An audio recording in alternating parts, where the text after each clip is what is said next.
González, que es el autor de Anarquía Relacional, La Revolución desde los Vínculos, que de momento es el único libro que existe monográfico dedicado a la anarquía relacional. Hola, Juan Carlos. Buenas Hola, tardes. ¿qué tal, Miguel? Tardes, noches. Buenas tardes, noches. De principio, eso, puedes hacer así como una introducción, así como general, Sí, como para quien no sepa nada de anarquía relacional, no sepa nada del libro. la primera vez que llegué empecé a escuchar este tipo de cosas fue en una sesión de sexo oral, unas reuniones de las primeras reuniones que hacíais de golfos con principios en un local que además en el libro aparece relatado, ¿no? En un local que se llama Consentido, ¿no? Y que eso un poco me abrió las primeras puertas a estas cosas. Luego, bueno, en aquella sesión recuerdo que hablabais, que os había llegado, os había explotado casi como en la cara, ¿no? Como decías luego tú en otra entrevista, pero os había llegado muy fuerte un libro, The Ethical Slut, ¿no? En inglés, que luego tradujiste tú como Ética Promiscua, ¿no? Y eso fue como un estallido, ¿no? Y efectivamente allí se habló, yo me quedé, como yo creo que mucha de la gente que asistimos, entusiasmado y busqué el libro, lo leí, bueno, y también me resultó como un antes y un después, ¿no? Muy, muy interesante. Yo creo que en aquella época este libro fue como un revulsivo para muchísima gente, de hecho en todo el mundo, me imagino. Sí, sí, eso Eh, desde los 90 llevaba ahí como sí, dando muchas vueltas y sigue reeditándose y demás. claro, porque además tenía tiene sus características, eh, pero fue brutal, o sea, fue un estallido, sí. Bueno, pues eso, desde entonces, poco después empezamos en Valencia a montar unas reuniones para reflexionar sobre el mundo de las relaciones y tal. Todos los meses, bueno, fue también muy, no sé, muy edificante, muy constituyente, ¿no? Como decir, madre mía, esto que llevamos pensando y que llevamos sintiendo tantos años, realmente no es una movida interna rara que tenemos algunas personas, sino que hay algo detrás que se podría llevar a otro nivel, a otro ámbito. También empezamos a acudir a eventos. Recuerdo, el primero fue, eh, también lo cuento en el libro, ¿no? Pero el primero fue pues unas polibirras o policañas en Barcelona, en la Barceloneta. Luego fuimos al OpenCon Catalonia, que es uno de los OpenCon. Los OpenCon son unos eventos de fin de semana que se han ido realizando desde hace años ya. Este era internacional, por eso lo de OpenCon Catalonia y no Cataluña, porque era como en inglés. Bueno, todo era en inglés. Allí además recuerdo que conocimos a gente pues súper interesante. Bueno, de allí vuelves, como conocimos allá a Brigitte Vasallo, a gente de fuera, de otros de toda Europa, incluso había gente de Australia, recuerdo. Bueno, fue como vuelves con una resaca tremenda, ¿no? Una cosa que dices, bueno, esto es increíble. Una cosa que yo pensaba que era casi como una discapacidad mía de no caber en ese modelo hegemónico de las relaciones y tener que estar un poco como dando excusas, ¿no? Poniendo excusas para decir, mira, es que yo no encajo, esto no acabo de encajar, como si fuera un poco una discapacidad casi, ¿no? Se convierte en una posibilidad en algo muy distinto, ¿no? En algo que empiezas a nombrar de otra manera, ¿no? Bueno, todo esto, insisto, también, toda la parte histórica esta, que además a Miguel le gusta especialmente, a ti te gusta especialmente, la cuento también en el libro, ¿no? Sí, no, es que a mí me provoca siempre curiosidad eso de, ¿no? Cuando algo pasa tal año y por qué pasa en ese año y no pasa en otro y que normalmente tiene lógica, ¿no? Así, o sea, como por Sí, ejemplo lo de anarquía relacional, de cómo Roma va traduciendo y leyendo sobre el tema y de, ¿no? Y de cómo se va extendiendo, cómo habla del tema ella, entonces después hacemos una charla en los placeres de Lola. ¿Sabes? Como que me gusta como aterrizarlo Exacto, en el día tal, en el sitio, no sé qué, hablando con no sé quién, y, ¿no? claro, Que al final claro. es hablando con no sé quién, tomando una caña o tomando un café. Exacto. Sí, sí, esa microhistoria es muy interesante porque de alguna manera eh, también nos trae, a mí por lo menos me trae a la mente un poco la sensación de que efectivamente cada persona podemos construirnos como nuestro propio universo simbólico, nuestro propio eso, horizonte, ¿no? De prácticas relacionales propio, pero la diferencia entre lo limitado que acaba siendo una cosa que tú te montas desde la individualidad a lo que se puede llegar desde una visión colectiva, leyendo, porque los libros también, los artículos, los blogs, tal, hablando este tipo de cuestiones que comentas, de un café, una reunión, una pequeña reunión que se monta de una manera tal, y poco a poco como eso va escalando, me parece muy interesante y sobre todo creo que permite llegar mucho más lejos a lugares más bonitos, más interesantes,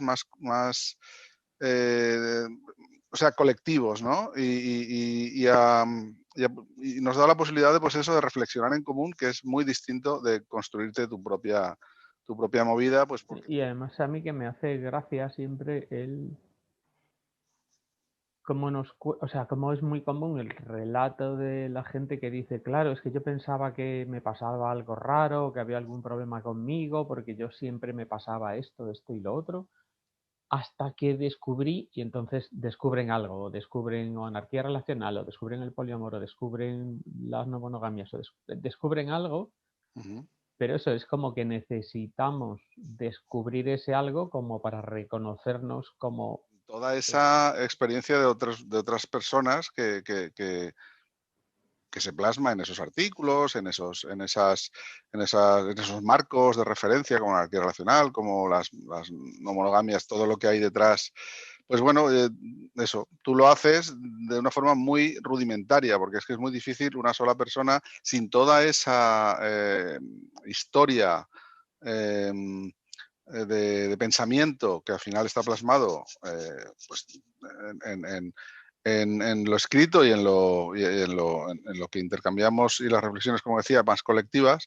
Sin todo eso es muy difícil construirte tú mismo, a no ser que seas un puñetero genio, ¿no? O genia. Construirte una cosa medio compleja o medio pensada, ¿no? Pero yo para tocar las narices, que ya estoy tardando, em, a menudo comentas lo de soluciones colectivas o cosas pensadas desde lo colectivo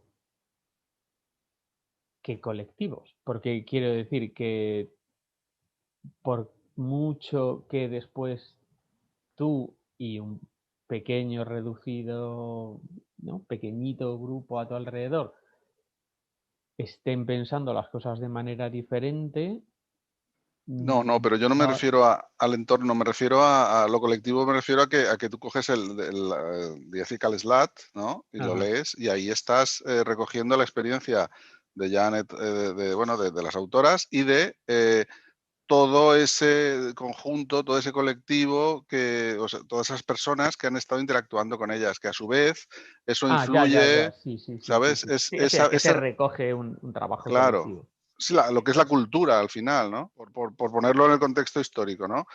Toda esta movida que de alguna forma estalla en las cabezas, en nuestras cabezas, de repente acaba de tomar forma un poco cuando nos encontramos pues con la propuesta, yo por lo menos en lo que algunas personas y en particular yo me encuentro con la propuesta de esta gente anarquista sueca, ¿no? Que desde 2005 iba difundiendo, se pone a difundir una propuesta que primero llaman relaciones radicales y luego llaman anarquismo relacional. Son gente que está en el ámbito anarquista, que se mueve en el ámbito anarquista, o sea, son anarquistas. Eh, y de hecho la primera aparición en la prensa que yo soy capaz de encontrar es en una feria anarquista, ¿vale? Y bueno, y cuando me encuentro con estas ideas, me da la impresión de que han explicado mejor, o sea, de forma más lúcida, desde una sensibilidad más fina, ¿no? La forma en la que intentábamos un poco vivir, y la forma en la que yo había intentado vivir y otras personas desde hacía años. O sea, es un poco eso es a lo que me refería. Y lo que proponen es...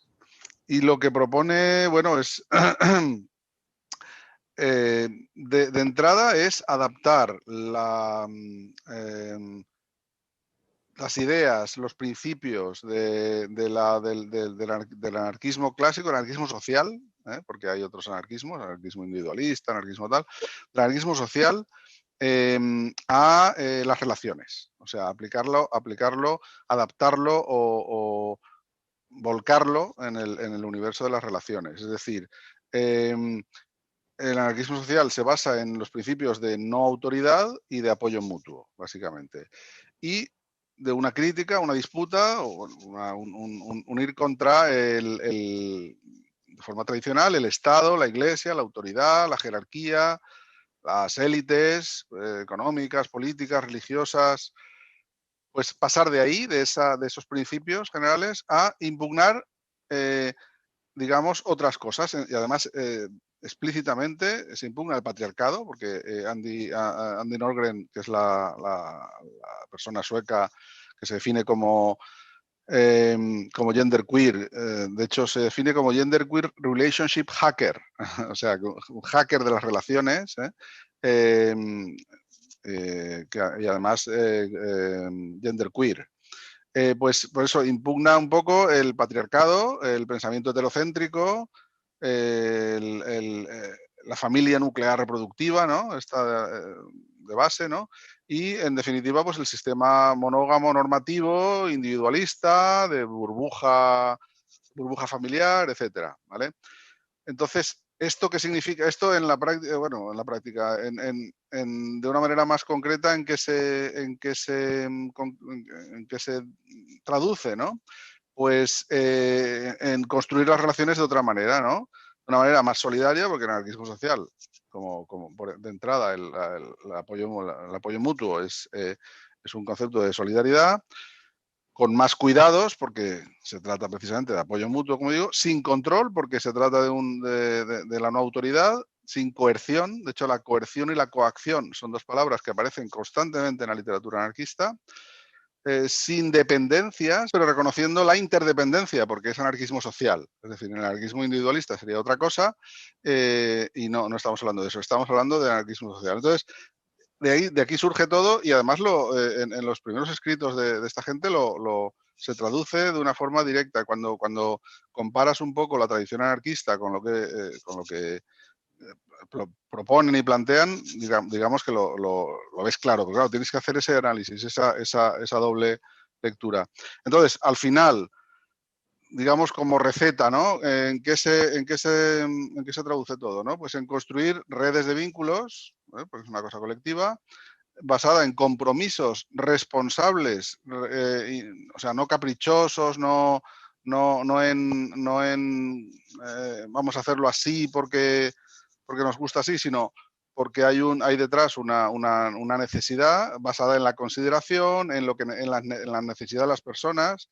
En el anarquismo siempre se habla de la necesidad, o sea, de que a cada persona según su necesidad y de cada persona según su capacidad, ¿no? Pues es un poco de acuerdo con esos principios.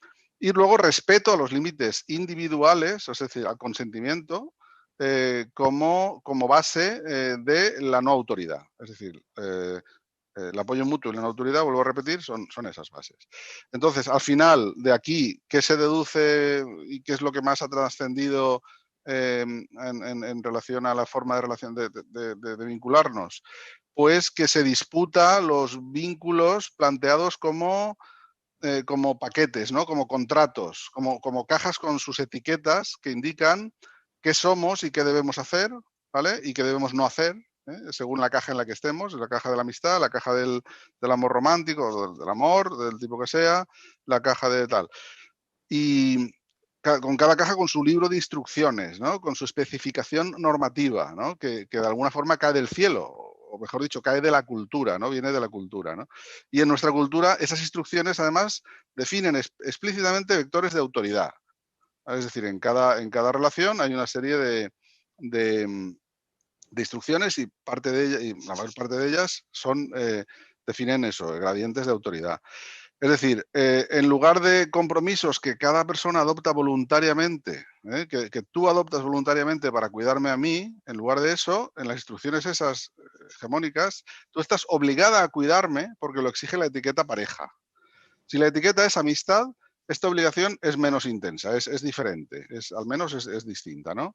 Y en lugar en el ámbito hegemónico tradicional, es tu derecho, o sea, el derecho que aparece en cuanto tenemos un vínculo que se denomine de pareja, ¿no?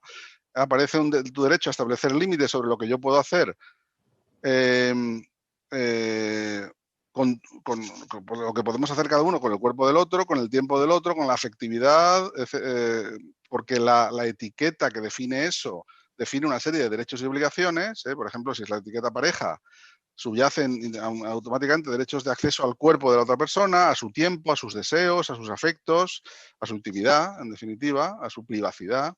Y esos derechos al final otorgan una autoridad y establecen una jerarquía sobre otro tipo de relaciones como las etiquetadas como de amistad, ¿no? Por ejemplo. Entonces, esa jerarquía es la que se opone obviamente a la anarquía relacional. En definitiva, esto último, yo creo que es lo que al final ha trascendido más del tema de la anarquía relacional, pero viene dado por estos principios, entiendo yo, por lo menos ese ha sido mi análisis y mi conclusión, esos principios del anarquismo. Porque esas personas eran anarquistas y eso se ha olvidado durante años en muchos de los artículos, blogs, etcétera. Se ha olvidado que esta gente además lo especificaba mucho, lo decía mucho y lo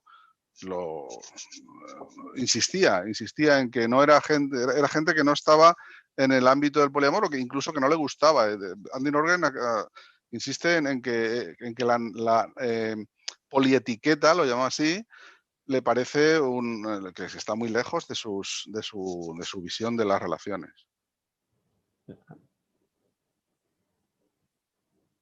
Vale. Aterrizado eso, después imaginemos que hay 2 o 3 personas en Cáceres, por ejemplo, cerca de Tamera y Gran.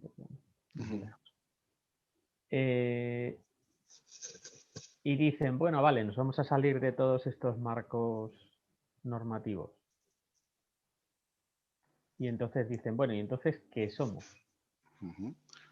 ¿Qué somos? ¿No? El tema del reconocimiento, no, bueno, por un lado está el reconocimiento, o sea, yo quiero ser algo para ti y quiero que tú seas algo para mí, ¿no? Sí, o sea, sí, esto, un nombre... y sabes a dónde te quiero llevar, Claro. a la ausencia de estructura, como le viene también a alguien que ya está en una posición privilegiada de entrada. Entonces, como alguien que está en una posición muy cómoda, decir, me viene muy bien que no haya ningún tipo de responsabilidad de ningún tipo, porque, o sea, aparte, sí, o sea, hay como una especie de responsabilidad teórica de no, la solidaridad, tal, vale, sí, muy bien, pero que después está aterrizado entre pues 3 que se han conocido en Cáceres o Huesca o en Murcia. Es como, vale, ¿Qué pasa, sí, no? pero, o sea, pero claro. no van a tener alrededor a alguien vigilando y decir, oye, aquí la solidaridad igual os la estáis pasando. Claro.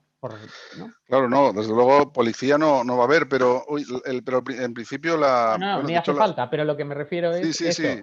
Quiero decir Claro. que después cuando aparece, o sea, yo voy haciendo como el spoiler del final, el de Sí. si esa ausencia de estructura facilita, hace las cosas mucho más cómodas a quien está en una posición privilegiada de entrada. Exacto. ¿Cómo se evita que precisamente sea aprovechado por quien está en una posición más privilegiada de entrada?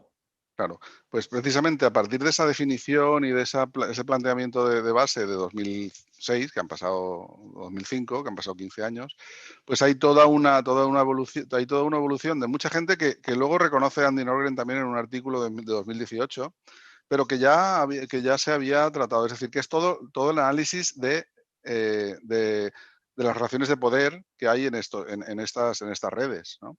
Y de hecho, bueno, en el libro aparece, por un lado, bueno, pues hay un epígrafe que se llama Desequilibrios de poder, en el que efectivamente, pues no sé, lo que, lo que, lo que se dice es que básicamente que nociones como las que hemos comentado, como compromiso, responsabilidad, expectativas, acuerdos, deseos, cuidados, consideración, sinceridad, consentimiento, son conceptos que no significan lo mismo, ni tienen el mismo alcance, ni se pueden, o sea, ni se van a manejar, ni se pueden ofrecer o esperar igual desde el privilegio que desde una posición de vulnerabilidad. Es decir, claro, yo si tengo, digamos, resueltas mis cuestiones vitales más importantes, si no estoy oprimida porque no soy una mujer, no estoy oprimido porque no soy un migrante sin papeles, que no estoy oprimido porque no estoy racializado, etcétera, y tengo un trabajo estable y tengo una casa donde vivir y no sé qué, y una familia sana y yo estoy además también sano y no sé qué, pues claro, es mucho más fácil para mí ofrecer todas esas cosas, ¿vale? Y lo que no tiene sentido es pedirlas, esperarlas o pedirlas o exigirlas o cabrearse si no te las puede ofrecer igual una persona que está jodida por 20.000 movidas. Es decir, los desequilibrios de poder son un elemento que hay que incorporar en el modelo porque si no el modelo, como todos los demás, por otra parte, en el ámbito social, se van a la mierda. Es decir, si tú no tienes en cuenta eso y pones una alarma constante todos los días de ojo, que si no hay algún elemento que contrapese esto, pues el desastre, bueno, el desastre, la opresión está servida. Es decir, ¿Y el contrapeso es? pues el contrapeso es, pues eso, simplemente es que no puede ser otro, es una alarma que tienes que ponerte. O sea, lo que propongo yo aquí, pues es Pero que la persona que está en la posición más privilegiada también tenderá a no enterarse, o sea, claro, a no ser claro, muy pero consciente ni de la alarma que le hace falta poner, ni enterarse muy bien de qué está claro, pasando en la otra posición. eso es lo que el modelo tiene que insistir, repetir, el modelo, el marco, tiene que insistir y repetir y plantear de una forma pues muy pesada, muy insistente, porque ¿qué otra forma tenemos de asegurar eso? No podemos, ya insisto, no podemos poner una policía del... Entonces, el marco tiene que incorporar ese análisis del poder, y tiene que, de alguna forma, pues que haya a nuestro alcance, pues escribirlo, ponerse pesados, dejarlo bien claro, insistirlo, no hay no hay otra opción. Es decir, insistir en que el marco requiere, contiene ese peligro, lo que lo llama no sé que ahora mismo no recuerdo un autor al que cita Nordin Orgren, que es tal Joe Freeman, o autora, Joe Freeman, lo llama la tiranía, de la falta de estructura.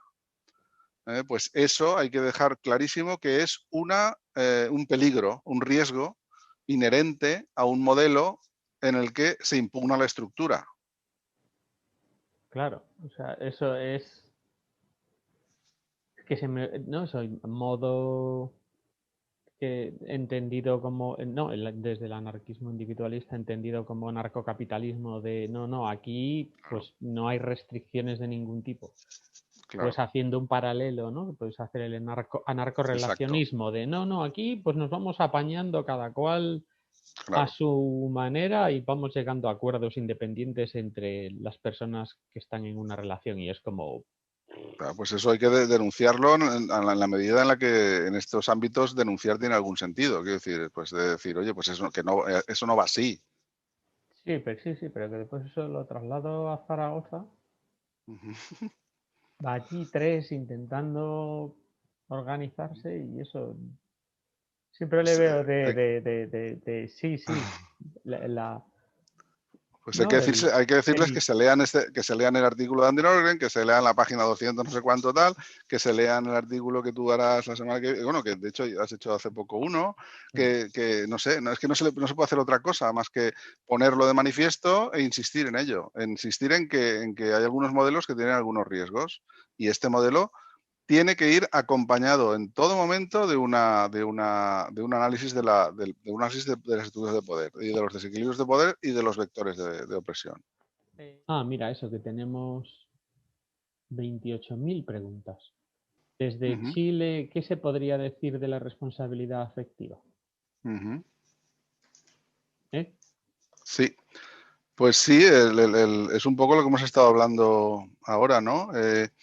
La, la idea es eh, que aparezca dentro de ese marco de análisis de los desequilibrios de poder y de análisis de la consideración, de los compromisos. Es decir, en la práctica, yo lo que propongo, después de todo el análisis y todas estas cuestiones que estamos hablando, las poquitas cosas que propongo más prácticas o más que tienen que ver con conductas que con el aspecto teórico y el desarrollo, un poco desde los principios hasta más abajo, lo poquito que hablo de conductas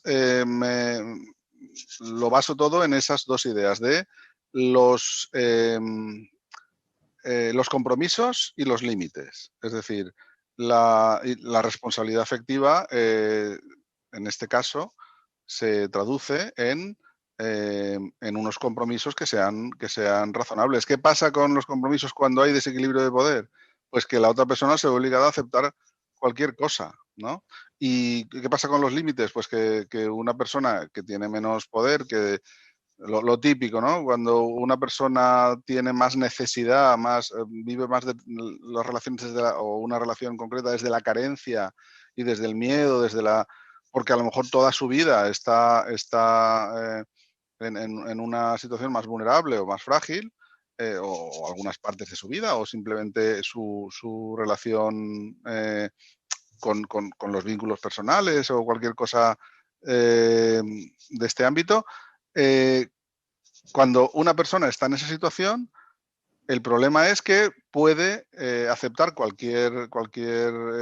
sea, puede establecer unos límites que no son los que desearía y puede aceptar o asumir unos compromisos que no son los que desearía. Es decir, y esto puede pasar en cualquier marco de relación, en cualquier ámbito. Y en este caso, lo único que se puede hacer, vuelvo a insistir, es decir, no, este marco de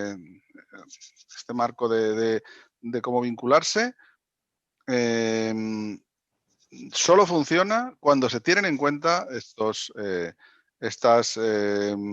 diferencias de poder, estos vectores de poder y otra serie de cosas que, bueno, pues como por ejemplo, hay personas que tienen necesidad de reconocimiento, hay personas, por ejemplo, cuando, por ejemplo, si una persona viene de una situación relacional previa en la que se le ha negado a lo mejor el reconocimiento como pues de pareja o el reconocimiento de la importancia de la relación, de la sustancia que hay en la relación. eh, si viene de ahí, seguramente este entorno en el que se busca eliminar las etiquetas y eliminar esa mochila que llevan detrás los tipos de relación, le suponga un problema y le suponga en fin, una situación pues, de mucha presión y de reminiscencia de esa negación del reconocimiento que han tenido en otras relaciones previas, ¿no? Pues eso hay que tenerlo en cuenta. Hay que tener en cuenta todos estos aspectos y hablar de todos es imposible, pero sí que es muy importante dejar claro que el marco no plantea que cada palo aguante su vela. O sea, no plantea un individualismo afectivo, ni un anarquismo individualista en este caso, ni una ni un marco de cada uno, o sea, de un marco de libertad sin ese análisis de privilegios, porque la libertad sin el análisis de los privilegios y sin tener en cuenta estos gradientes de poder significa la libertad del más poderoso, la libertad del que más privilegios tiene y la libertad de hacer con los demás Sí, cuando, exacto. claro. Es que eso se plantea. Un término que aparece a menudo es lo de la responsabilidad afectiva, de como una premisa, lo que dice Andrea, que debería ser como una premisa para la relación con uno mismo y también para la relación con otros, no solo como acuerdos. Y ahí, en vez de que hables tú, hablo yo, que, que yo ahí de donde lo aprendo es de Peggy McIntosh, de no utilizar tanto la cuestión de los privilegios como estar analizando qué hace alguien, sino que cada cual esté analizando desde dónde está actuando y desde dónde está proponiendo lo que propone, y eso es, ¿no? como una manera de autoanálisis de desde dónde se está montando el discurso, que no sea una cuestión bueno, yo tiro para adelante hasta, digamos, tiro para adelante hasta que me pillen en los privilegios, sino que de que te lo estés viendo, Claro. de que te lo Y lo de estés los, viendo antes. sí, y lo de los acuerdos que comenta también Andrea, también le dedico muchísimo espacio porque es también muy fácil tiranizar con acuerdos. Eh, Precisamente por la misma razón, porque cuando yo llego a un acuerdo con otra persona, primero estoy poniendo de manifiesto una autoridad, porque yo no puedo llegar a un acuerdo con otra persona sobre una cosa sobre la que no tengo ninguna autoridad. Solo puedo llegar a acuerdos sobre cosas con las que me considero autorizado, con potestad. eh, y, eh, y luego, por otro lado, estos acuerdos dependen del poder de cada persona. Es decir, yo si tengo más poder voy a conseguir un acuerdo mejor que si tengo menos. Con lo cual, por eso planteo sustituir los acuerdos por compromisos que salen de compromisos personales y que son producto de una reflexión colectiva. Cuando digo colectiva, significa de dos o más. No hace falta que haya 100 personas en el tema, que si son dos, pues es colectiva también. Entonces, sustituir los acuerdos, los pactos, los consensos, por una cosa menos mercantilizada, menos, porque al final estos son transacciones, yo te cambio esto por lo otro, por sustituirlo por una cosa menos cercana a la tradición capitalista un poco del contrato, ¿no? Y de la transacción, sustituirla por compromiso personal, es decir, que Ajá. parte de una persona hacia el resto, o hacia otra o hacia el resto. Te pregunto otra pregunta más de Puri Díaz de ¿pueden poner ejemplos del modelo llevado a la praxis? Ujú. Ejemplos. ¿Puedes poner algún ejemplo? Sí, no sé, yo por ejemplo vivo muchos años de acuerdo a este marco, ¿no? Em, y, y bueno, la idea es que las relaciones, que los vínculos que establezco son...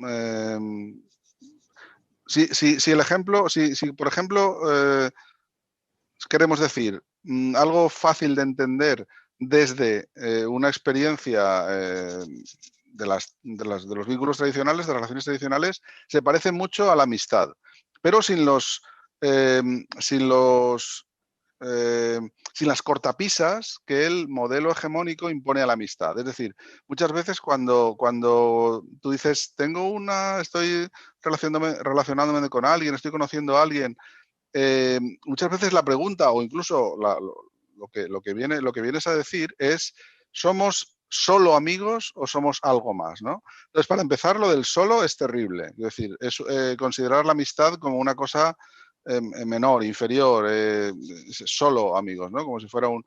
Y luego, por otro lado, em,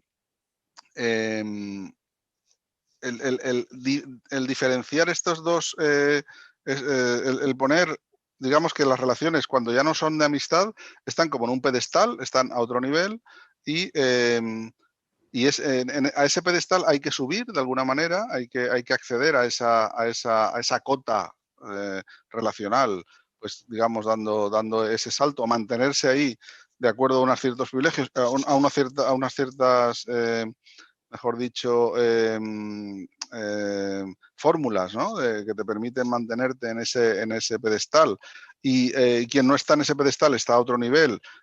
Todas esas cosas que vienen dadas y que la cultura directamente nos ha impuesto de una manera transparente, de una manera invisible, mm, pues digamos, impugnarlas, o sea, decir, no, vamos a ver, yo voy a intentar relacionarme de manera que yo a lo mejor tengo muchas ganas de ver a esta persona y me gusta mucho ir al cine con ella, o tengo muchas ganas de ver a esta persona porque me gusta dormir con ella, o acostarme o tal, tener sexo, tener conversaciones, pero eso no, digamos, no altera o no pone a esa relación en un nivel diferente de otras, aunque en un nivel diferente en el sentido de la autoridad. Es decir, a esa persona no le da autoridad, no autoriza a esa relación para decidir lo que hacer con otras personas, etcétera.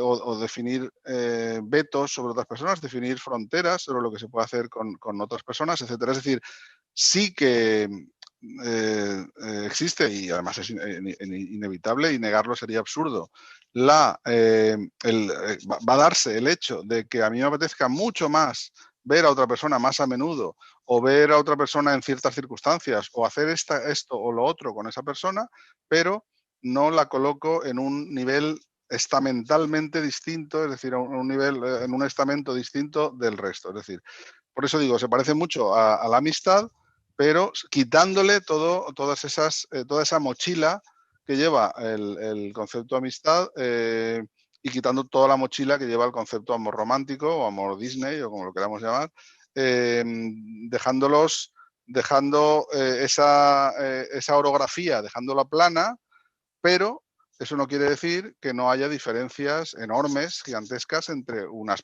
relaciones y otras. Es decir, yo no tengo ganas de ver a la persona que me atiende en la cafetería de la universidad y sin embargo sí que tengo ganas de ver a otras personas, ¿no?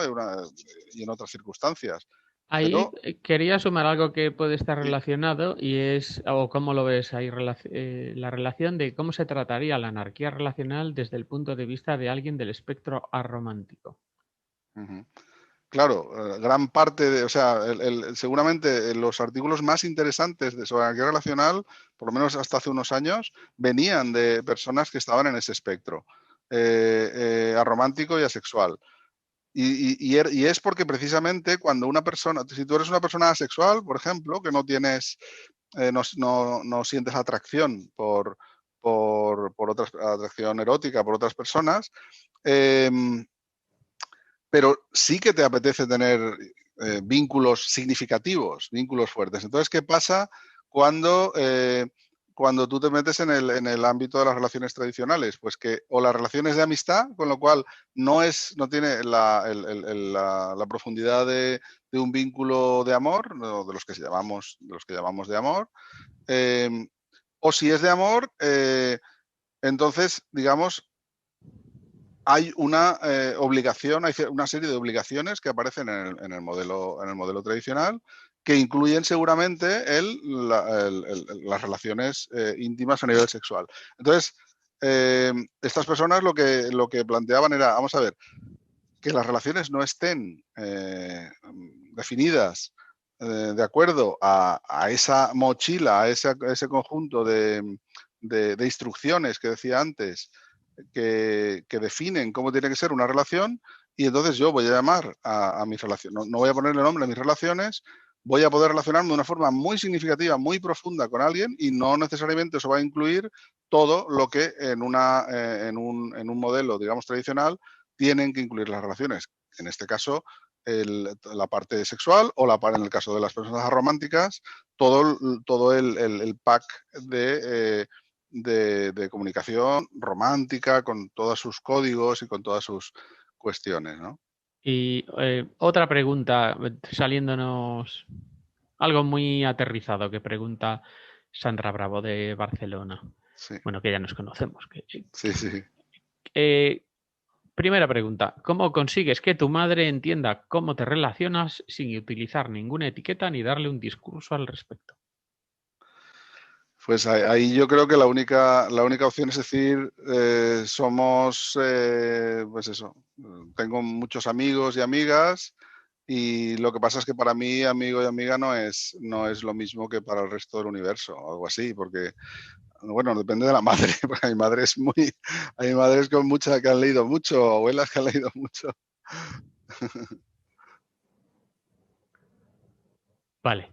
Y la segunda era ¿hasta qué punto la anarquía relacional solo puede vivenciarse, entre comillas, entre quienes la conocemos, entre comillas, teóricamente? Bueno, lo divertido yo creo que realmente es eh, lo divertido de encontrarse con personas que no han tenido, digamos, exposición a estas teorías, es que se las puedes contar. Y, y realmente, además, en función de las caras que va poniendo la gente, pues, bueno, pues te encuentras con sorpresas maravillosas y, no sé, yo de ahí lo que sacaría más, lo que destacaría es que es muy curioso que mucha gente tiene dentro esta necesidad y no había oído hablar de estas cosas y de repente se le ilumina la cara. Eso es lo que cuando empiezas a contarle cosas y le bueno, supongo que es lo que nos pasó a todas y a todos cuando lo oímos por primera vez, ¿no? No sé. Te pregunto, volviendo a lo de los compromisos, acuerdos, ponle, llámalo como quieras, lo que pregunta Tina, que a mí me parece de estas preguntas interesantes, es quién o cómo se decide si un compromiso es razonable. Ujú. Claro, ahí también, hay todo un eso es muy interesante. Para empezar, hay que tener en cuenta que cualquier marco que planteemos lo podemos retorcer hasta el infinito y lo que decía antes que es fácil es más fácil tiranizar con acuerdos que tiranizar con compromisos.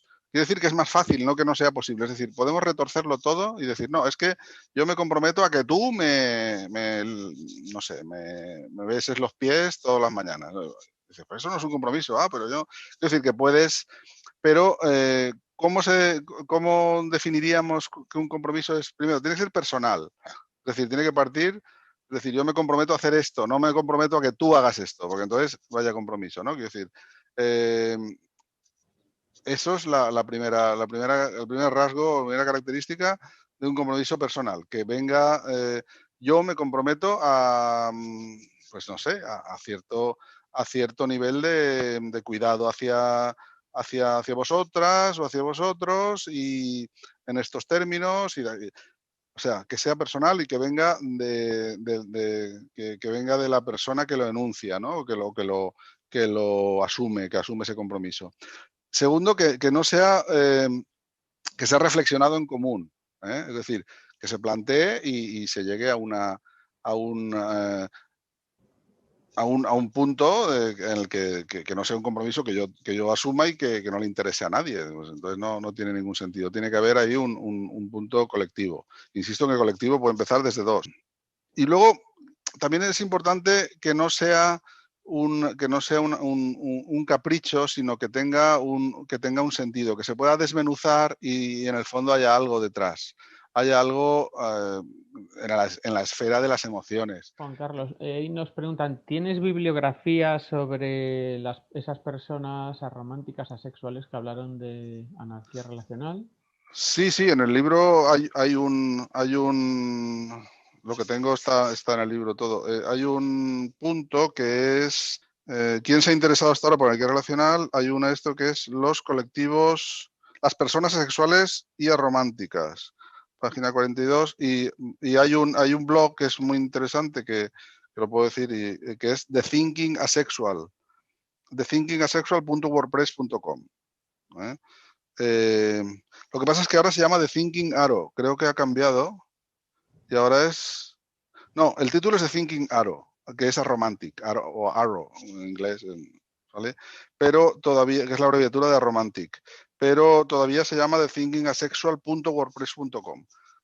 The Thinking Arrow es el título que pone ahora arriba, pero la dirección de internet sigue siendo la anterior. Vale, una pregunta de personal, de cómo has resuelto tú cuando te has encontrado con una persona que traía esas reminiscencias de reconocimiento como pareja. ¿Cómo lo has resuelto o si propones el libro cuando te lo encuentras? Sí, yo lo que propongo, o sea, resolver, yo siempre insisto en que la anarquía relacional y ningún marco de este estilo es una solución para nada. O sea, que realmente trae más preguntas que respuestas, ¿no? Y más dificultades que soluciones, ¿no? Pero sí que en el punto que se llama reconocimiento, la página 291, cuento un poco lo que hay que hacer, lo que creo yo que hay que hacer y lo que yo siempre he intentado. Otra cosa es que lo haya conseguido, que yo creo que no del todo, ¿no? Pero, o sea, no enfadarnos o no obligar o no meter presión para que la gente vaya, para empezar, más deprisa de lo que puede. Es decir, si tú tienes una forma de funcionar y esa forma de funcionar estás convencido de que es tu manera la manera en la que prefieres relacionarte, desde luego, digamos lo que llaman también en otra parte del libro, ceder aplacatorio, es decir, ir cediendo para que la otra persona, pues no sería la solución, pero sí el buscar que los ritmos, es decir, no renunciar a lo que tú necesitas, porque eso tampoco es, pero sí adecuar los ritmos. Y luego, sobre todo, insistir en que lo importante es qué cosas hacemos, que estemos a gusto, que hagamos cosas que nos llenen y que al final el reconocimiento, el nombre, la etiqueta acabe siendo innecesaria, pero claro, al ritmo que se pueda, y es muy complicado. Es decir, y si ese ritmo no es posible, pues directamente es que también hay que reconocer que muchas veces no se puede. Hay un par de ellas preguntando las diferencias entre poliamor y anarquía relacional. Uno es de si hay alguien, eso, Mapi, que dice no entiendo bien la diferencia entre pactos en el poliamor y compromisos en la anarquía relacional. Sí, la diferencia es la siguiente. Cuando yo hago un pacto con alguien, imagínate que yo quiero hacer un pacto contigo sobre cómo tienes que pintar tu bicicleta, ¿vale? Entonces tú me dirás, que no tiene sentido llegar a un pacto sobre cómo tengo que pintar yo mi bicicleta. Yo pinto mi bicicleta del color que quiero, porque es mi bicicleta, ¿vale? Pero ¿cuándo tiene sentido llegar a un pacto sobre eso? Pues cuando la bicicleta es de los dos o cosas de ese estilo, es decir, sobre lo común. Pero, sin embargo, en el poliamor muchas veces, no siempre, es decir, pero en muchas ocasiones a los acuerdos se llega bajo la suposición o bajo el planteamiento de que yo tengo derechos sobre lo que tú puedes hacer, de que yo tengo autoridad sobre lo que tú puedes hacer. Entonces, ahí es donde no encajaría. De hecho, el poliamor y la anarquía relacional, en algunos ejes de descripción, están en extremos opuestos. Es decir, en el poliamor, todas esas cuestiones de autoridad se heredan directamente del modelo hegemónico, es decir, como las relaciones son relaciones definidas con una diferencia clara respecto a las relaciones de no amor o no románticas o no, como las queramos llamar, no íntimas. De hecho, también en el libro pongo una serie de descripciones en la Wikipedia en diferentes idiomas. En cada idioma se refieren a las relaciones de una manera distinta, ¿no? La que más me gusta al final es en gallego, creo que era, que ponía que las relaciones, en el poliamor se pueden tener varias relaciones, o es el marco en el que se pueden tener varias relaciones similares a las de pareja, ¿no? Pues, y la anarquía relacional lo que impugna, lo que disputa es esa denominación o esa binarización entre relaciones de pareja y no de pareja, ¿no? Que es lo que decíamos. ¿Por qué? Porque detrás hay, de las relaciones que se llaman de pareja, hay un precepto o una prescripción de autoridad de una persona sobre otra, y por eso puedes llegar a pactos, porque los pactos habituales son, pues tú puedes irte pero por lo menos los fines de semana pues no te vayas, o un fin de semana de cada 2 tienes que estar en casa, o claro, eso supone, eso es un pacto, solo es un pacto si yo tengo autoridad sobre ti, si no, que no sería un pacto, ¿no? Entonces, los compromisos funcionan de otra manera, es decir, tú puedes decidir, pues hasta este punto voy a mantenerme haciendo cosas en casa o haciendo cosas en tu casa o oyendo, pero desde mi compromiso, no desde un acuerdo que supone una autoridad de una persona sobre otra. Es un poco complicado a lo mejor decirlo en pocas palabras así rápido porque hay muchas preguntas, pero básicamente sería eso, creo yo. Vale. Otra desde República Dominicana pregunta Carla de cómo te relacionarías con responsabilidad afectiva en un entorno cerrado, religioso y donde no se conciben relaciones fuera de la monogamia. Claro, claro. Sí, de hecho hay otro epígrafe en el libro que se llama ¿Hay alguien más? ¿No? Como el chiste este de que te va a rescatar Dios, que Dios habla y te dice voy a rescatarte y tú dices vale, pero ¿hay alguien más? No, pues ese es el problema, que en muchos entornos no hay nadie por ahí, no hay nadie más. Por ejemplo, hay una, un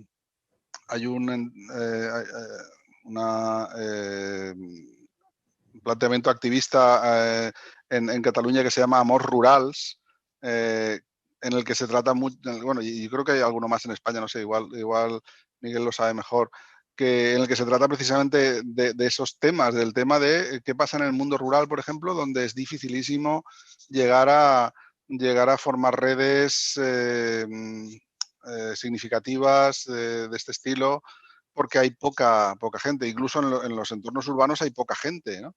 Pero en los entornos rurales todavía menos. Entonces, esto es un problema que difícilmente tiene solución. La cuestión es que este libro esté en todas las, es broma, ¿eh? En todas las bibliotecas y al final haya miles de personas que se... No hay un... De hecho, yo quiero insistir en que para nada, yo por lo menos mi convicción no es para nada proselitista, es decir, yo insisto mucho, y eso, y Miguel también insiste mucho en sus cursos y en que esto es un lío, esto es un follón, y intentar convencer a la gente no, de que se meta en estas cosas, yo creo que es un error. Hay que convencerla de que solo, creo yo, que hay que convencerla de que es muy complicado, de que genera mucha dificultad, y solo si realmente no encajas, es cuando tiene sentido meterte Y, en estos líos. y Pero por yo, otro lado, está el problema ese de que, ¿y qué pasa si estoy yo solo? Claro, yo sola. claro, yo para quien busca algún contacto en algún lado, o sea, ya sé que hay quienes preferirían otras redes y otros lugares donde encontrarse, pero de momento yo donde encuentro más grupos, sobre todo relacionados con poliamor, no con anarquía relacional, es en Facebook. Es donde hay un montón de grupos, sobre todo a nivel local y que... Y en el ámbito o sea, por ejemplo, en España sí que tenemos en muchos, en cada ciudad más o menos grande hay algún pequeño grupo y tal. Y luego a nivel individual bueno, yo no sé si realmente es muy, porque no tengo tiempo, no he podido últimamente ver cómo va, pero hay una red de estas de ligue que es la que más se utiliza en estos ámbitos, que se llama OkCupid, que el nombre es fatal, pero, y bueno, y creo, no sé si va mejor, va peor, o sea, lo hablo de, no sé si habrá alguien por ahí que tenga más experiencia reciente, pero sí que te encuentras Va con bien, va bien. algo más de, si va bien, pues eso, con gente un poquitín menos, vamos, o sea, no es un Tinder, vamos. Claro. Y Julia, eso que escribe desde el mundo rural, sí, eso, desde luego que hay, o sea, llaman mucho la atención los grupos de Madrid-Barcelona, por ejemplo, en el Estado español, pero es Claro, que hay muchísimos en sitios muy pequeños y precisamente es en esos sitios más claro, pequeños donde cuesta muchísimo hablar con alguien o contactar con alguien sin que pongas claro, en riesgo otro montón de cosas. Y que entonces es exacto. ahí Y donde el se... tema de salir del armario en esos ambientes también, todo está un poco tratado en el libro, pero desde luego hay que irse a las redes y tal, porque claro, en el libro lo menciona, lo habla de todo esto, pero claro, no da soluciones, como es lógico. Te voy a meter en un lío. ¿Tú la anarquía relacional la consideras una orientación o lo consideras una elección? Yo hay todo un otro epígrafe en el que dice que propongo olvidarnos de la identidad, tanto en cuanto a orientación como a identidad, olvidarnos de las dos cosas, específicamente de la identidad, y hablar de sensibilidad. Igual es una tontería, pero lo argumento. Quiero decir, creo que si nos metemos en el mundo de la orientación o de la identidad, lo que vamos a crear es una normatividad nueva y que eso al final es un oxímoron. Es decir, hablar de anarquía normativa es como hablar de, como decía un compañero de carpintería metálica, ¿no? Dice, no, o es una cosa o es la otra, ¿no? Es decir, no veo que debamos o no me gusta verlo como una identidad ni como una orientación. Me gusta verlo como pues como un marco que lo que aporta es una cierta sensibilidad frente a la autoridad, frente al individualismo, frente a la a los gradientes de poder, a la opresión, a todas estas cosas. O sea, no sacar banderas, sino, sino plantearnos las cosas. Son más alarmas que herramientas. Es Sí. más un conjunto de alarmas que un conjunto de herramientas. Ah, mira, una que me gusta, eso porque se habla de estas cosas, hay veces que se habla de estas como si fuera, primero nace la idea, después nos ponemos a trabajar en ello y después construimos todo en base a ello, pero la cuestión es que esto te pilla en la vida cuando te pilla y entonces Mm, igual pueden cambiar las cosas ahí en ese momento. Y por ejemplo, pregunta Shuru, ¿cómo vivir la anarquía relacional dentro de una familia ya formada? Es lo que mm, pregunta, para que sí, las obligaciones familiares sean compensadas, como que habla de la mm, confianza, de la crianza, por ejemplo, claro. y cómo evoluciona esa pareja Sí, familia a la anarquía relacional. ¿Esto sí, te lo sí, has sí. pensado? ¿O qué hay, o Sí, sea, qué escriben Andy y el resto sobre esto? sí, sí, sí. Bueno, un poco la idea tiene mucho que ver con lo que hablábamos antes de los ritmos y de. Lo primero es no.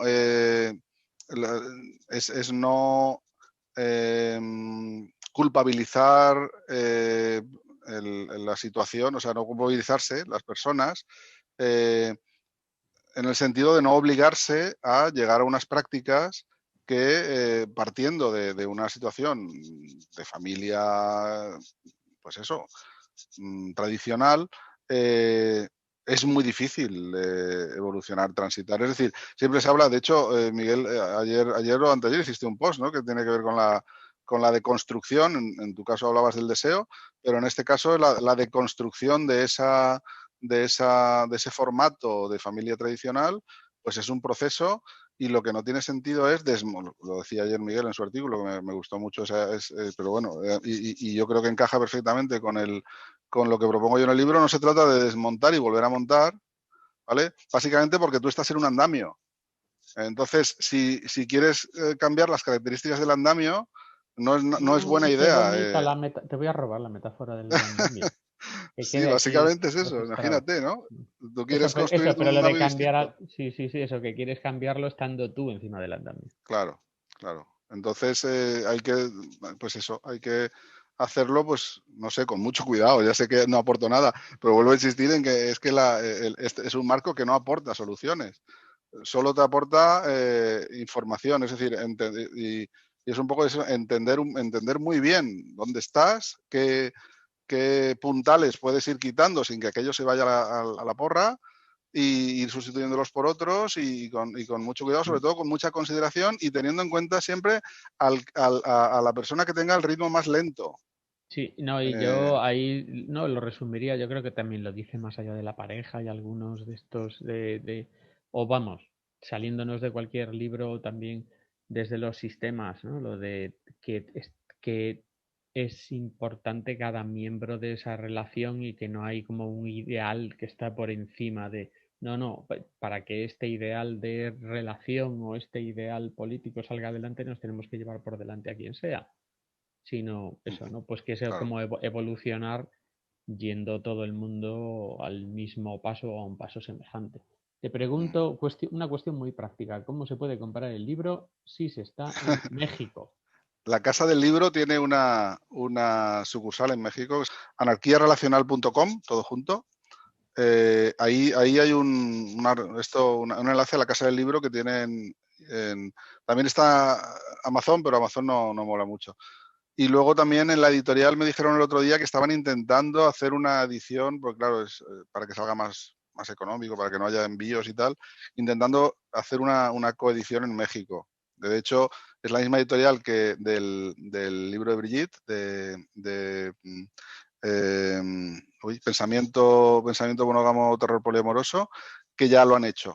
Y sería un poco hacer algo parecido. Bueno, ya desde luego si lo ha hecho la misma editorial, pues ya tiene, ¿no?, la mitad del camino Sí, hecho. sí. Yo lo único que he encontrado de la Casa del Libro Latam es... Sí, Sí, mira, a es. Sandra también le encantó la metáfora del andamio. Ahora vamos a ir todos con el andamio Vamos a como teoría. andamiarnos. Que eso, yo ahí dejo el enlace de... Lo único que he encontrado es la Casa del Libro en Latam, en Latinoamérica. Sí, Y exacto, esa es.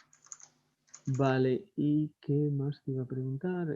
Eso, ¿cómo se puede comprar estando en México? Pues eso, no, el de que lo que Ahí dice lo pongo yo. Julia, lo que dice Julia, y lo dejo para después para quien vea el vídeo pero no pueda ver el chat, el que comenta que aunque en Facebook Julia está desconectada de Facebook, pero lo que comenta es que en Instagram hay muchísimas Sí, cuentas, tanto españolas como latinoamericanas, como italianas, francesas, y cada cierto tiempo descubre una, pero que hay un montón. Yo la diferencia que veo con Instagram es que con Instagram te encuentras a alguien, pero no te encuentras un grupo.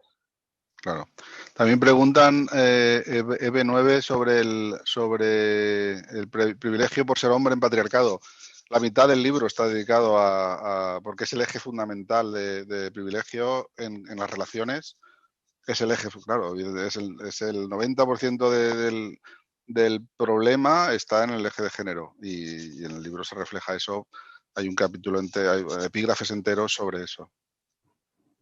Eh, sí, o sea, eso, yo más el problema, eso, donde lo veo así como siendo hombre dentro de la anarquía relacional o la situación privilegiada, es un poco así como que, sí, o sea, está bien lo que decías de la alarma, pero que después es como que también toda la estructura va a estar de todos modos, por mucho que Claro, revises y por mucho que te claro. cuestiones, la estructura está todo el rato Mm. dándote Y la sobre oportunidad todo, de tener las so- cartas marcadas y saber claro, y cómo sobre manejarlas. todo la parte de la estructura invisible. Eso es lo más jodido, porque la parte sobre lo visible te puedes revelar con cierta facilidad.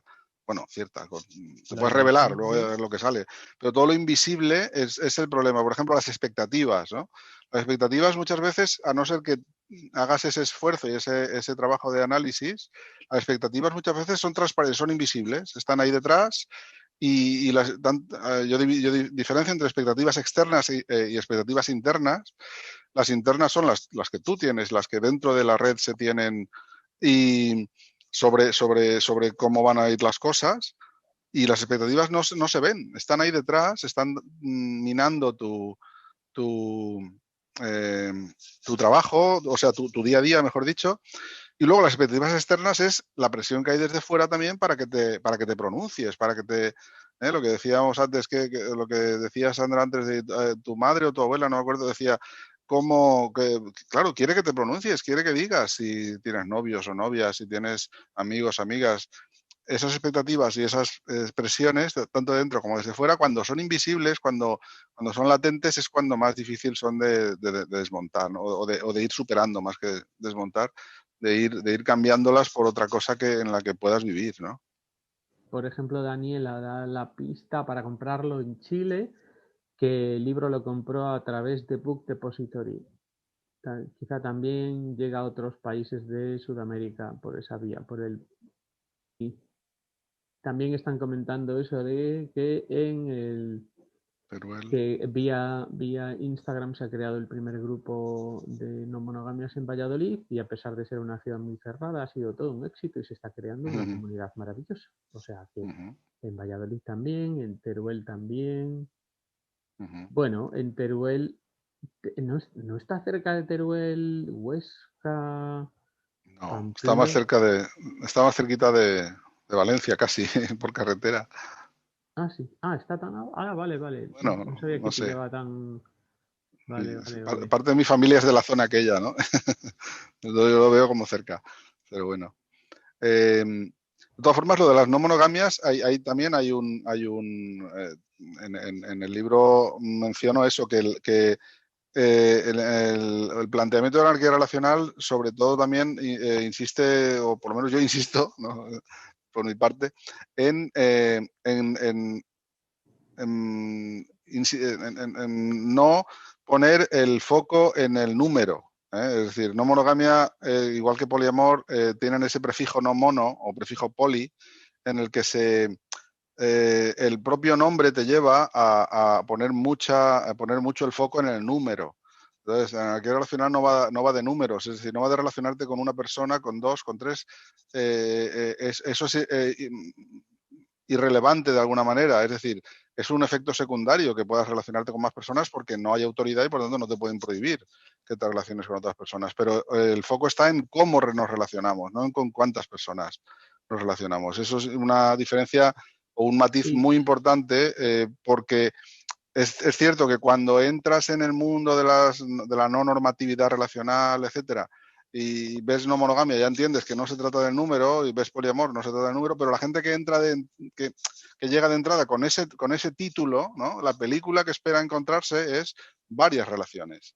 claro, y que además el peligro de eso es después cuando la gente, por las circunstancias que sean, se encuentra que en algún momento son dos, y entonces de repente es que dicen, oh Dios mío, es que entonces ya hemos vuelto a la monogamia, y es como, No sé, no, sigues pensando lo mismo que antes. O sea, claro, no, exacto. no, o sea que Y eso, además es que la mayor parte de las consecuencias de relacionar, buenas, entre comillas, ¿no?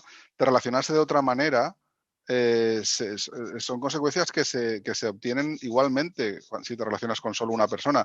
O casi, casi incluso si te relacionas. Es que realmente, si entras en el esquema de anarquía relacional, no te puedes relacionar con una sola persona, a no ser que estés en una isla desierta con una sola persona.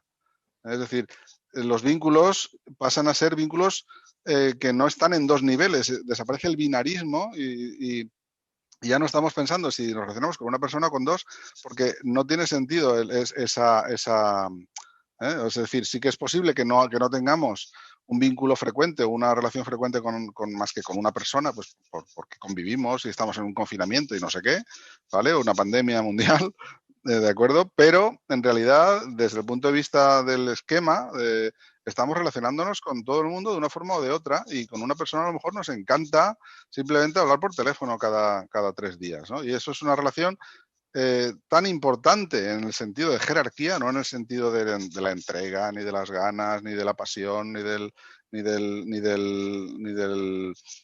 ah, no sé, afecto en muchos sentidos, pero sí desde el punto de vista de la autoridad, es decir, o de la jerarquía. Es decir, son dos relaciones igualmente valiosas, aunque no sean igualmente frecuentes, igualmente entregadas, igualmente pasionales, igualmente tal.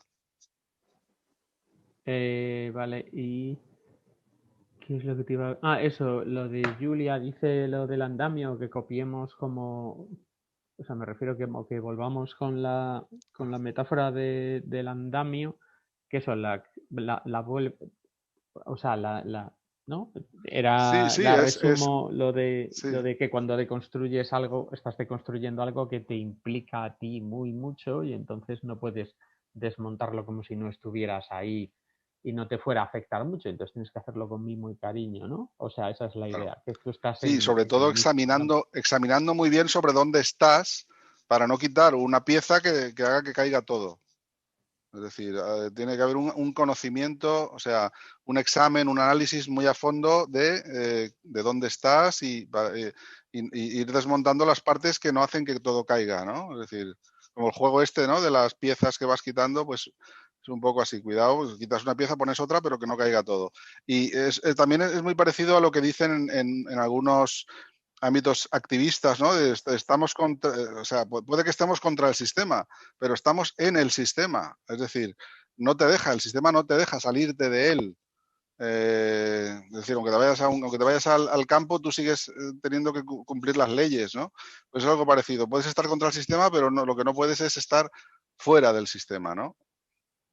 No te deja Y, el sistema. y Afra que dice, a ver, te leo tal cual. Es una la pregunta larga. Comentas que los compromisos deben salir de cada persona, si te he entendido bien. Ujú. ¿Qué pasa si cuando se formulan esos compromisos alguna de las personas elude decir nada acerca de un tema concreto que para la otra es relevante? Plantear, oye, quiero que me digas qué pasa con el tema X. Ujú. ¿Eso se podría considerar coerción? Es decir, la otra persona puede verse obligada a posicionarse sobre algo que no quiere declarar, tal vez porque su privilegio le permite sobrevivir sin compromiso sobre esto, tal vez porque es una parte de su intimidad que no quiere compartir, que se pueden dar Ujú. como muchas situaciones. O sea, Claro, el plantear eso se consideraría coerción. claro. Es que al final son todo palabras. Y insisto otra vez que podemos retorcerlas hasta hacer lo que, si hay poder, si una persona está más flipada que la otra, y la otra es una aprovechada, por decirlo de alguna manera así fácil, rápido y sin buscar palabras raras, puede retorcer los términos compromiso, límite, acuerdo, tal, como le dé la gana porque tiene el poder. Es decir, ahí es que no podemos hacer nada. Quiero decir, ahora, que tiene que retorcerlas y de alguna forma se va a retratar. Es decir, en el sentido siguiente, es decir, si yo lo que necesito plantear porque la otra persona no le ha surgido como compromiso, eh, lo puedo plantear dentro de esa reflexión a la que hacía referencia, y la otra persona lo admite como una cosa a la que se puede comprometer, pues fenomenal. O bien, si es una cosa que yo planteo como límite personal porque me afecta a mí, ¿vale? O a lo compartido, ¿vale? Algo concretamente que está compartido, entonces sí que es un límite que yo puedo establecer. Es decir, si esto es de los dos, o de los tres, o de los cuatro, eh, pues yo para jugar necesito establecer estos límites, ¿no? Pues entonces con esas herramientas se puede trabajar y de alguna forma las demás personas se tienen que retratar. Es decir, pues hay que, oye, que esto no es un límite, que esto no es un compromiso personal, que es tal, pues sí, va a salir. Pero aún así, si tienen más poder, pues van a arrimar el asco a su sardina. Quiero decir que las palabras nos pueden servir, pero no son una solución. Y vuelvo a repetir por décima vez que yo creo que no hay soluciones, porque solo puede haber soluciones en un marco normativo, y como este marco intentamos que no lo sea, pues no está más limitado en ese sentido. Pero por otro lado bueno, a mí me gusta más un marco no normativo que uno normativo. Sí, no, y que después, aparte, yo como me gusta complicar las cosas, me gusta matizar el decir, oye, que hay determinadas circunstancias estructurales que hacen que una persona esté en una posición más privilegiada que la otra, pero es que después también hay unos rasgos de personalidad, por ejemplo, de quien tiene más capacidad de argumentar, quien tiene más capacidad de presionar, quien sabe mejor cómo comerle la oreja a la otra persona, y eso también es como pues una Sí, sí. habilidad que tiene una persona y a lo mejor la otra le cuesta más articular o le Uh-huh. lleva más tiempo pensarlo y se acaba viendo Ese es un eje, bajo cierta presión. eso es un eje evidente, un eje de poder evidente, ¿no? El capacitista y luego está también bueno, hay una cosa, bueno, hay una serie de ejes muy poco visibles que también están ahí, que es el capital sexual, el capital erótico, el capital social, relacional. Hay un montón de ejes de los que se habla poco, ¿no?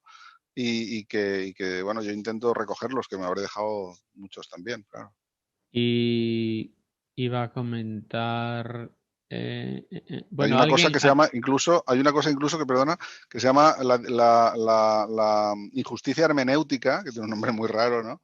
Que es que quienes hemos sido capaces de encontrar palabras y significados con sentido, o sea, con conceptos con su sentido y su significado y su significante, etcétera, porque nos hemos dedicado a buscarlas ya, a hablarlas ya tal, tenemos también un poder y podemos llegar a generar una injusticia respecto a la gente que no tiene términos para ciertas cosas, ¿no?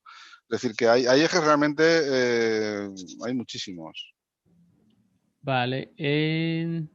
Antes de que se me olvide, comentaron antes, por si alguien de Jerez o cerca escucha, ve tu charla, pues que sepa que en Jerez también hay un grupo, mientras que Julia, que estaba en Teruel, lo que hace es bajarse a Polibirras a Ara en Valencia, que le queda hora y cuarto, porque el otro más Sí. próximo es Rizomate Jalemo, que está en Zaragoza, que es a hora y tres cuartos. Pero por ahí Y anda, por ahí nosotros anda. en Ara, en Valencia, somos muy cracks. Bueno, sí, bueno, sí, eso. Pero con Está ahí hacer Berta, promoción, con hacer promoción de. Está Berta, que es una crack, Ah, vale, vale, vale. Bien. la presidenta. Y pregunta de Sandra de nuevo. En tu libro hablas, querido Juan Carlos, de que es necesario refinar y tamizar nuestras propias contradicciones. ¿Con qué contradicciones te has encontrado tú más frecuentemente, si es que lo quieres compartir? Uf, pues con muchas. Para empezar, todas las que tienen que ver con el deseo, por ejemplo. El deseo, lo digo ahora porque me acuerdo del post de ayer de Miguel. Fue ayer, ¿no? Anteayer, cuando lo hiciste. Sí, sí, sí. Claro, imagínate cómo nos han construido el deseo, ¿no?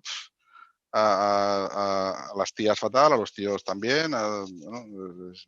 Ojo, ojo, ojo, sí, sí, sí, pero ya que me mencionas, quiero decir, ojo con ese nos han construido, porque quiero decir que después es que hay un montón de cositas que nos van pasando y vivencias muy pequeñitas que nos van pasando con alguien que conocemos. Quiero decir que el verlo como una especie de construcción, algún día hablaré del tema ahí, no sé si en un directo, pero por lo menos por escrito sí. Y eso, que no se construye como una especie de ente que no, o sea, es un andamio tan complicado como el de las relaciones, es un andamio en el que Totalmente. estamos y que no puedes desmontarlo sin que te lleve por delante, no es una cuestión de montar y Claro. desmontar, porque es que No, no, no. si fuera posible, estaríamos hablando de que entonces son posibles las terapias de conversión y entonces Claro. igual no nos conviene llegar a la conclusión de que es posible.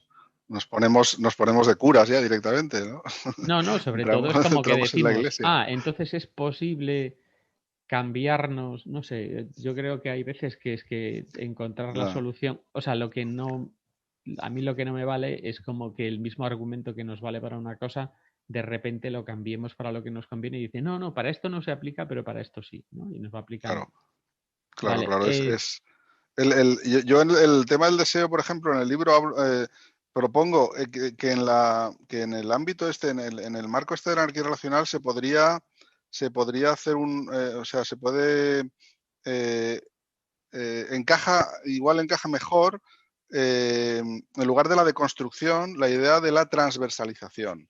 Es decir, como, como intentamos no binarizar, eh, pero lo voy a leer porque no me acuerdo bien. Transversalizar en lugar de construir podría ser, como digo, un objetivo más en sintonía con la anarquía relacional.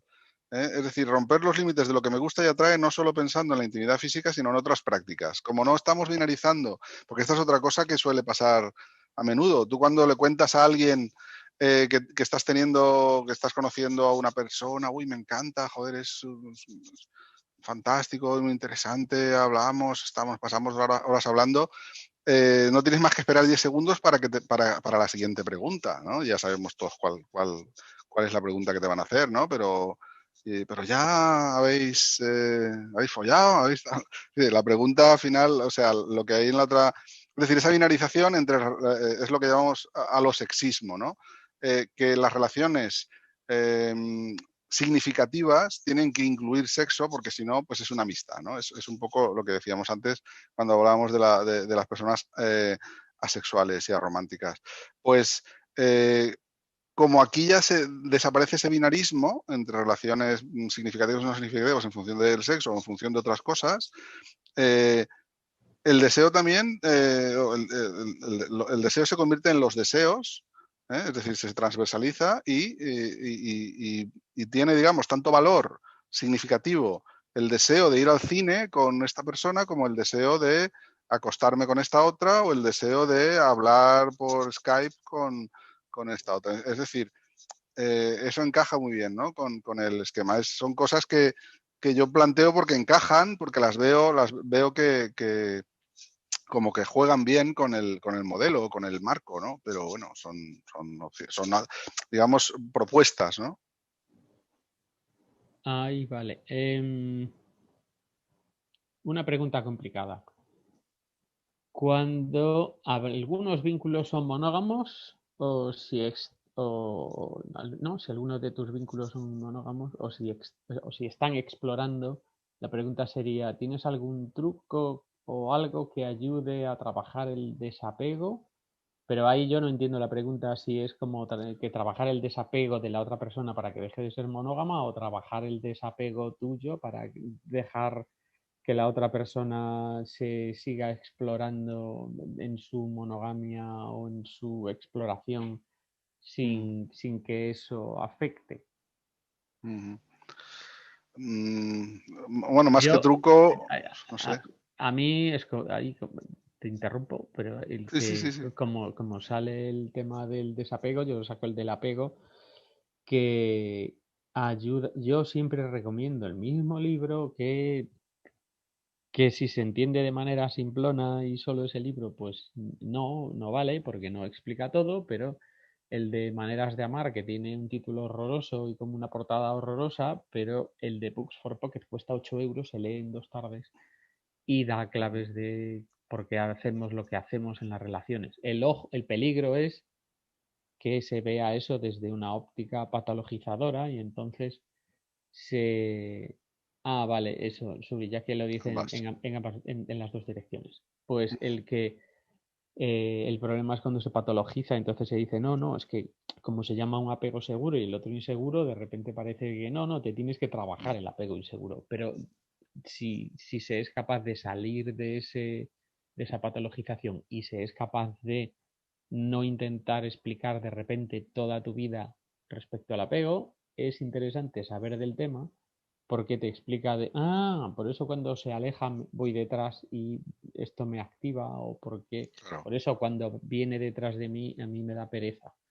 exacto. O sea, Sí, sí, eso, sí. más que el desapego desde, uy, Son ¿desde de qué son dos autor? ¿Es autores. Son dos Levin? autores. Levin, no sé qué, sí. No me acuerdo. Está también Bueno, por aquí, pero no. vale, da tu truco mientras yo busco el libro que lo tengo Sí, por no, no, aquí y lo no, leo yo es ahora. que iba a decir lo mismo, creo que no.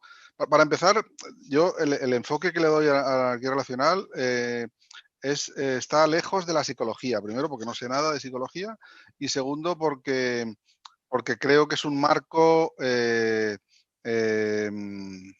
general y que luego quien sepa y quien quiera ir ya de la vivencia a la terapia o al enfoque más terapéutico, pues ya no puedo ser yo, desde luego. Pero por otro lado, más que truco, lo que iba a contestar es lo mismo que ha dicho Miguel. Creo que el truco está en desmenuzar las cosas. Es decir, eh, ¿qué siento en realidad? Porque el desapego, el apego, digamos, es una emoción muy compleja que tiene muchos. Pues entonces, como en todo en este ámbito, creo que hay que desmenuzar, hay que analizar y hay que hacerlo además si puede ser en colectivo. Es decir, bueno, por un lado tú puedes hacer tu análisis personal, tu introspección, pero luego ponerlo en común. Es decir, ¿qué es realmente lo que yo siento? Pues son 7, 8 cosas, ¿no? A lo mejor no es una sola, ¿no? Em, y al final, pues bueno, pues se puede poner en un esquema como el de Maneras de Amar, que habla, pues eso, de las formas de apego y tal. Pues eso todavía le da más valor porque lo analizas además en un marco con más información detrás. Pero sobre todo, todos estos aspectos, igual que los celos, analizarlos y desmenuzarlos y decir hasta qué punto, por qué es esto, es lo otro, es aquello. También otra cosa que aparece muy a menudo es la New Relationship Energy, la NR esta, que en castellano sería el encoñamiento, de alguna manera. O sea, esta emoción que tienes cuando encuentras algo, que puede ser una persona o puede ser que de repente te encuentras... Estás haciendo la tesis doctoral y estás como flipado con tu tesis, o de repente encuentras un trabajo nuevo y te pones a saco con el trabajo. No tiene ni siquiera por qué ser una persona. Es decir, en la anarquía relacional hay vínculos que no son vínculos con otra persona, sino que son vínculos con algo que te seduce en un momento dado, ¿no? Y a lo mejor hay que tratarlos de una forma más similar, ¿no? Más integrada todo, ¿no? Es como desaparecen los binarismos, incluso podría desaparecer también el binarismo de vínculo con una persona o vínculo con una cosa que me está pues reclamando la atención o fascinando en un momento dado. Y vuelvo a insistir, creo que conviene analizarlo todo en detalle eh, y ver qué cosas están apareciendo ahí y qué influencias pueden tener. Y con todo eso, y si además se hace de forma en parte colectiva, en parte personal, eso ya tampoco se pueden dar muchas recetas, ¿no? Pero creo que al final es lo que sale. Y discrepo contigo, con esto que dices tú de lo que es la energía de la nueva relación y que es el globazo este de cuando empiezas con una relación, yo creo que no. O sea, que el globazo es el globazo y que precisamente lo interesante en no monogamias es globazo al mismo tiempo que quieres seguir cuidando de las otras relaciones. Claro, O sea, que claro, claro. ahí es donde está el lío. Y es que hay un texto que me gusta mucho de Zahai, que si lo buscáis, pues igual no lo encontráis en ningún sitio. Es un texto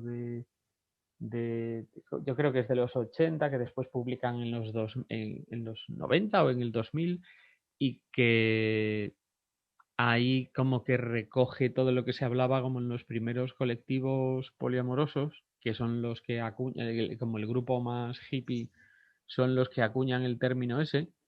Y, o sea, los hippies, los de Morning Glory, los que inventaron la palabra y demás.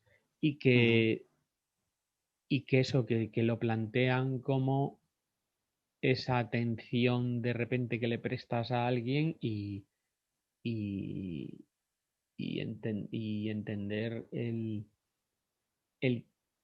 que precisamente el sudoku complicado de resolver es estar cuidando de todas las relaciones al mismo tiempo que van a una velocidad muy diferente y que están significando cosas muy diferentes. Bueno, aparte del rollo que estoy soltando, pregunta Enar de ¿y cómo se entiende la anarquía relacional hacia las criaturas? ¿No? Hija. Pues sí, hay también claro, hay un epígrafe que va un poco de eso. No hay mucha. A ver, yo vuelvo a insistir en que mi intención es recoger un poco todo lo que encuentro y darle forma y tal. Sobre esto no he encontrado nada realmente. Lo que he encontrado tiene más procede de las relaciones no normativas tipo poliamor, etcétera. Y los resultados de los estudios y tal, lo que, lo que parecen arrojar es que no hay que darle demasiado, o sea, que no hay ningún drama ahí. Quiero decir, que igual que, de hecho, cito algunos textos que se publicaban sobre lo que pasaría si el divorcio se llegaba a divorcio, ¿no? En los años 40, 50, si el divorcio se llegaba a generalizar y tal en España y tal, que era terrible, los niños iban a sufrir una cosa brutal. Bueno, el divorcio se generalizó y no ha habido tal. Los estudios sobre familias no normativas, pues tampoco parece que. Es decir, que naturalidad y las criaturas lo que se encuentran son con muchas más personas a su alrededor que juegan con ellas, identifican perfectamente las personas que tienen unos vínculos como más. Eh, no quiero poner adjetivos, ¿no? Unos vínculos como más de un tipo que identifican más cercano a lo que podría ser los tíos o los primos, o bueno, más que primos, los tíos, las tías, dentro de una familia tradicional, ¿no? Los niños, las criaturas se montan su historia, la gestionan súper bien, por los pocos estudios o trabajos o análisis que se han hecho, ¿eh? Insisto que no son en anarquía relacional, pero es muy equiparable. Eso yo lo he puesto en... Sí, Elizabeth Sheff es la que citó. Sí, eso, que Elizabeth Sheff es quien más lo ha estudiado y tiene un montón de estudios de campo que después a Exacto. mí lo que me gusta de Sheff no es que dice cómo sería la crianza ideal, sino que dice cómo es de verdad y que sale, que hay veces que sale mejor, que sale peor, que por ejemplo pues las criaturas salen cada una De una manera. eso, cada una sale de una manera y hay las criaturas que después, cuando llega de edades más avanzadas, pues deciden tener relaciones no monógamas y otras que sí. Y preguntan,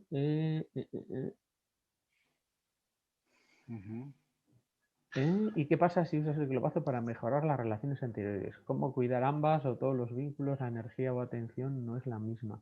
Ah, no, claro. O sea, Betty, eso, claro, ¿no? Si precisamente el texto de Zahai está muy bien porque precisamente dice eso mismo, que precisamente lo dice, que precisamente no es la misma y que entonces cosas que le fascinan a la nueva persona con la que estás, como las reuniones de padres y madres en el colegio o el sushi, de repente te fascinan porque le fascinan a esa persona y entonces precisamente leer o enterarte o hablar del tema viene bien precisamente para verlo venir y decir, uy, igual estoy actuando de una manera un poco distorsionada con esto y también es fácil que reserves poco tiempo o poca atención para las relaciones anteriores. Lo que pasa es que todo esto se suaviza un poquito, o sea, es la misma, seguramente es el mismo marco, Se pero suaviza. se suaviza un poco en el ámbito más de la anarquía relacional porque ya no llevan, como ya no llevan etiqueta, o sea, no es una nueva relación, es una nueva relación, pero que tú tienes nuevas relaciones constantemente. Entonces, son prácticas nuevas. Es decir, yo vuelvo a insistir, en la anarquía relacional lo que cambia respecto a otros enfoques, sobre todo es que no hay una identidad de las relaciones. Las relaciones no son en sí mismas, no tienen en sí mismas una etiqueta, un tipo, otro tipo, etcétera, sino que son las prácticas, lo que se hace en las relaciones, lo que influye. Entonces, efectivamente, aparecen nuevas prácticas con una nueva persona, con unas nuevas personas, ¿vale? Y nuevas cosas que haces y efectivamente generan bombazo porque pueden ser muy, no sé, pueden ser muy apasionadas esas nuevas cosas que haces, pero no dejan de ser nuevas prácticas dentro de tu red.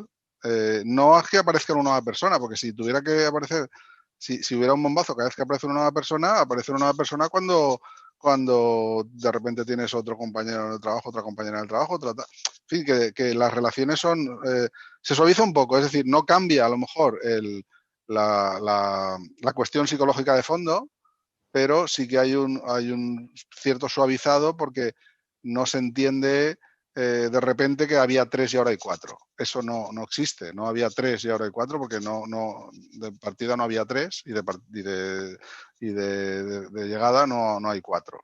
No hay un número. El número no está en la ecuación.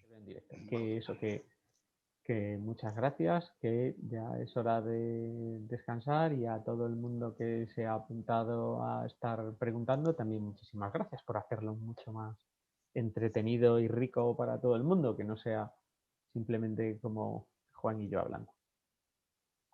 Genial. Pues muchas gracias. Pues nada, Te he pasado muy bien. pues nada, un abrazo y eso. Muchas Un gracias. abrazo. Un abrazo a todo el mundo.